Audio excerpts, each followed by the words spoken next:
দেশের বিভিন্ন এলাকার বাজারগুলোতে বেড়েছে রোজার নিত্য প্রয়োজনীয় পণ্যের দাম। রমজান মাস শুরুর আগেই বাজার মনিটরিং চালুর দাবি ক্রেতাদের। জেলা রিপোর্টারদের পাঠানো তথ্য ও ছবিতে ডেস্ক রিপোর্ট।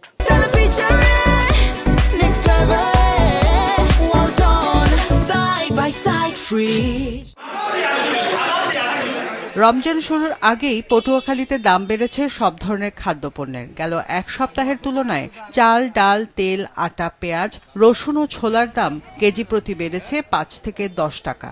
কেজিতে ৩০ থেকে ৫০ টাকা হারে বেড়েছে সব ধরনের মাছের দামও। ব্রয়লার সহ সব ধরনের মুরগির দাম কেজি প্রতি ২০ থেকে ৩০ টাকা বেড়েছে। হঠাৎ লাগাম ছাড়া দাম বাড়ায় বিপাকে ক্রেতারা। দ্রুত বাজার মনিটরিং এর দাবি ভোক্তাদের। ইলিশ মাছ কিনছি, চেগো মাছ কিনছি, তারপরে চিংড়ি মাছ কিনছি। দাম তো অনেক বেশি, এখন দাম হইলে তো খাওয়া যাবে না। আগে যে দাম আছে কেজিতে ৫-১০ টাকা বাড়ছে, আমাকে কোনো দোষ নাই। মাল কম, মাছ যদি দাম লয় বাড়াই, আমাকে দাম বেশি দিয়ে কিনতে। গাড়ির কারণে এবং নির্বাচনের কারণে মরিচের দাম বৃদ্ধি ছিল।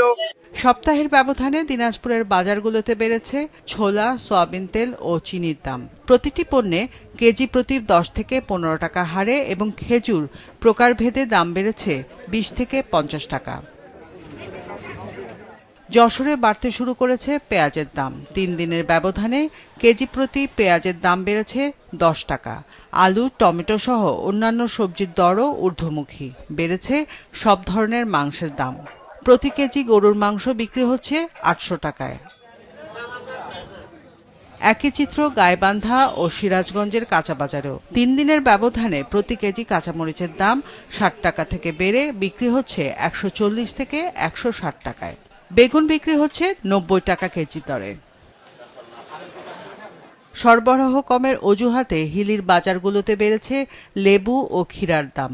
Chapainawabganj chamber of commerce and industry জানিয়েছে, রমজানে বাজার দর নিয়ন্ত্রণে প্রশাসনের পাশাপাশি তাদেরও মনিটরিং টিম কাজ করবে।